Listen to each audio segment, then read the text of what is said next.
અનંત આકાશમાં જ્ઞાનના વાદળો ઘેરાયા. તેની વચ્ચે એક નાનું અમથું ટીપું રહેતું હતું. એ ટીપું બીજું કાંઈ નહીં, પણ સંસારમાં ભટકતો આપણા જેવો જીવાત્મા.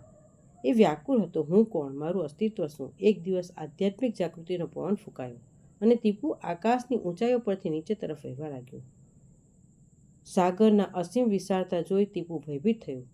તેનામાં અહંકારથી બૂમ પડી, હું આ સાગરમાં પડીશ તો મારું અસ્તિત્વ ખતમ થઈ જશે. પરંતુ પ્રકૃતિના નિયમ અનુસાર તે ટીપું સીધું સાગરની ગર્જના કરતી લહેરોમાં જઈને પડ્યું અને ક્ષણભરમાં ટીપું વિલીન થઈ ગયું. બૂંદ પડી સમુદ્ર મેં જાનત હે સબ કોઈ.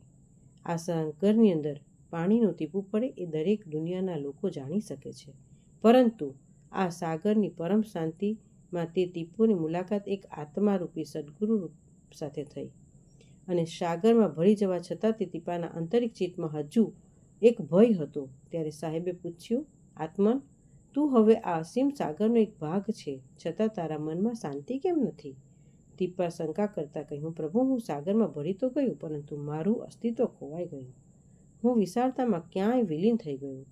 ઈશ્વર તો ખૂબ મોટા અને હું ખૂબ નાનું.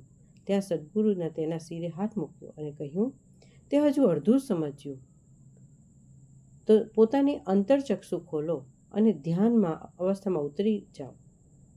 આ સાંભળી ટીપુ અંતરચક્ષુ ખોલવા માટે ધ્યાનમાં ઉતરી ગયા અને ત્યાં જ એક ચમત્કાર થયો.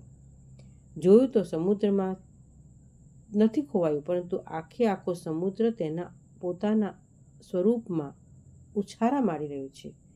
એક નાનું બૂંદ અનંત કોટી બ્રહ્માંડ, સૂર્ય, ચંદ્ર, તારા ખુદ સચ્ચિદાનંદ પરમાત્મા બિરાજમાન હતા. અહમ બ્રહ્માસ્મિ, હું જ બ્રહ્મ છું.